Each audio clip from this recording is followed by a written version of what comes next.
Hi, welcome to the show. This is Scott Talks, and we are talking with Carmen Rita Wong. Yes. She is a long list of you're an author She's a now. multi-hyphenate. You are multi hyphenated. Uh, let's just stop there. Multi hyphenated. Yes. In many, many ways. Many, many ways. And we have just taken a journey. Hang on a second here, because down the exploration of your uh, latest memoir called "Why Didn't You Tell Me?" Is that the Yeah. name of the book? Yes. Thank you. Yeah. And it seems like a really fascinating story. Rita Wong, you have a multicultural heritage. You have a secret that you find out later in life. Let me ask you real quick: are you the one that exposes your family to the secret? Are you the one that kind of brings it to light for everybody else? Yes. Yes. Oh, yes. Oh, yes. Leave it to the storyteller. Yes, I am the rebel rouser in the family. Okay. Yes, that would be me. How was that received?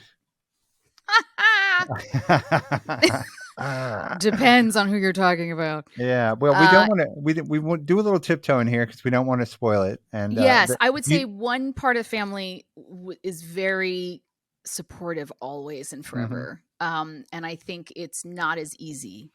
And I don't begrudge anybody their reactions. It is what it is. But Right. everybody knew it was coming. And I made sure to be very, very fair. No villains in that book. So most of the people actually have passed. Who are Oh, pretty much well, in it. yeah. Yeah. Well, I mean, I think there's, as I've looked back in my family's very small. I come from a very Anglo-Saxon family, but there are some secrets. And as we did look back into some things as my father was passing, my mother was passing, we ran into some issues that people didn't want to talk about. I don't think we ever got to get to the bottom of some of them. So I applaud you for clearing the air and sort of retracing the steps of how your family evolved to where it is today. It helps to figure yourself out.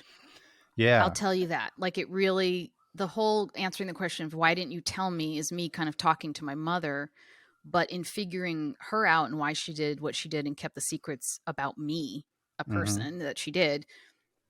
It's how I come to understand how I came to be and who I am. So I think that to point of your family, like talking about family history and family secrets and clearing the air, like the fear shouldn't be there, because if it's anything, it's like adding fertilizer to growth, like it really brings you forward and together, or sometimes not. Right. But it clarifies things a lot.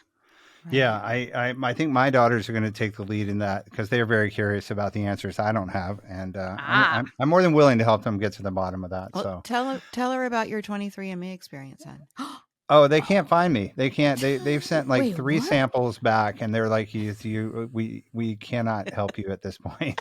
So we It's reached a that in. conspiracy. They refunded his money. Yeah, What? I know. It's hard to, and I got tired of doing it.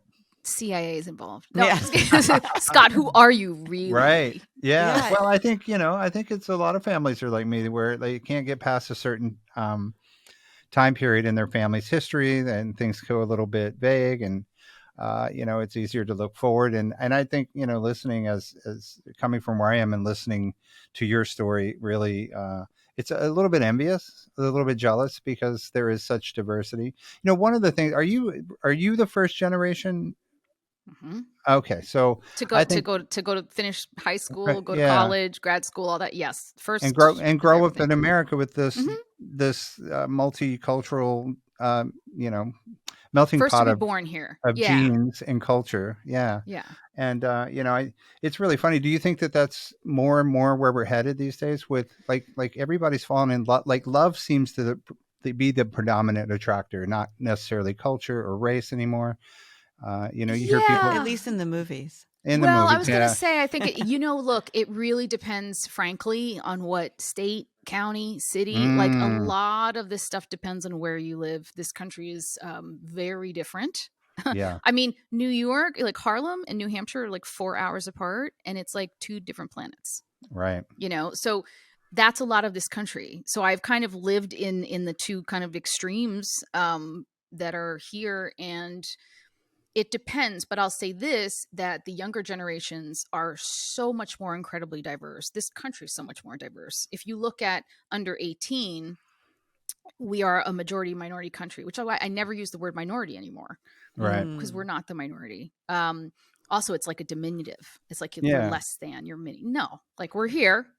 Right. We're here, Well, we're queer. No. I mean, I think to me, that's the reality I see. The country that I see is the most diverse, and that's why it seemed like this. That's how this country was founded, and to think that we would stay within this particular lane is to me is a false reality. That, as when I see extremely diverse populations, I am the most comfortable. To me, that's what America is about. Yeah. And it feels like as that changes, some people are resistant to it, and honestly, I think our kids are the ones who give us the permission to change our perspective, because they typically Yeah. come in with a more open, or more diversified experience, and say, "Dad, Mom, get over it. What's up with you?" Yeah, and technology has changed a lot of that too, because when I was a kid, all I had was the magazines, on the newsstand, and none of them Mhm. had anyone who looked like us, like me or Laura. Mhm. There were so few of us to see out there, and now with technology, they have access to K-pop. Like, I mean, shoot, I listen to K-pop. There's all sorts of things that you can see across the world, and I would say too is that I have a friend who's a 10th generation American Mexican, right? Mhm. So when you realize that what California and Texas and all those states, like, that's just the way it was always. It was Right. always Mexican.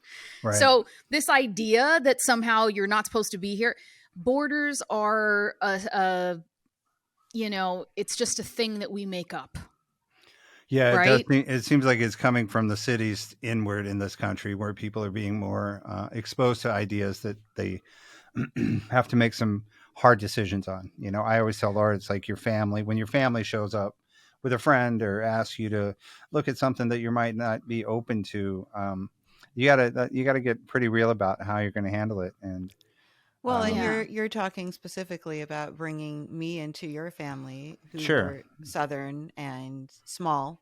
yeah. It's a small family, and he told his dad that he was bringing his girlfriend home, and he didn't mention that I was black until I mean, my father had after I just got had there. a cardiac experience. He was paralyzed. Oh, We were worried about his health at the time. I'm But sorry I'm laughing, but I'm like, Scott, really? Like, you couldn't have no, given him a heads up. no, we couldn't actually. We didn't. He was And lovely. and He and Yeah. was it's like one of lovely. those, if Yeah. we could get to the point where we realize that and this is something that I hope that my book does, is as you see all the different cultures I come from and the experiences I have with racism and all stuff, we are just people, for Pete's sake. Right. Like, we're just people. Yes, we are complicated, and yes, we come in different colors and cultures and races, and the history of this country is very, very difficult. But understanding that there, but for the grace of God, go you. Mm-hmm. And Yeah. I'm not a religious person, but the pure luck sometimes in coming out, if you're a white American, the luck you have, or if you're a male, the luck you. So understanding where you fit in society, and then understanding how you want to live in this society. Mm-hmm. Like, I choose to live as, like, I've seen all kinds of human beings. I respect how everybody comes about. I know the Mhm. power structures in place. And because my daughter came out not looking like she's my child, Mhm. and my nieces are on the opposite end of the spectrum, we see, and she sees how the world reacts to her versus me. Sure. But how we choose and how she chooses to go through the world, that's our choice. That's under our control. Yeah, I think one of the most fortunate things that happened with our family is that my family got to really experience Laura's family, and to really sit at Sunday dinner and talk about the way one family experiences this world, and then reflect on, like when I went to my kids' graduation, they grew up in Vermont. And I literally couldn't pick out my kid from the other kids because they all looked alike. Right? I was like, Oh, and I I know was that. really disappointed with it. And when I went to the kids, Laura's son's graduation, it was the most diverse group of 400 people I'd Yeah. ever seen. And, Yeah. Yeah. my kids are able to see how that has influenced them versus growing up in a place where they are exposed to multiple cultures, multiple ideas. They actually get testimony about being treated differently and being seen differently, and they actually get to participate in conversations that enforce the idea that they had a unique situation. They were Yeah. privilege is something that's they don't have to define. It's defined by experiencing Laura's family. And Yeah. And you don't have to be, you can grow up in a monolith. You can grow up in a community where everybody looks like you, mm-hmm. but you can still understand. I think this really has to be about imagination and empathy, Well, and if you have imagination and you have empathy, you can exist in a culture that's just all one and still understand others and feel for others and fight for others.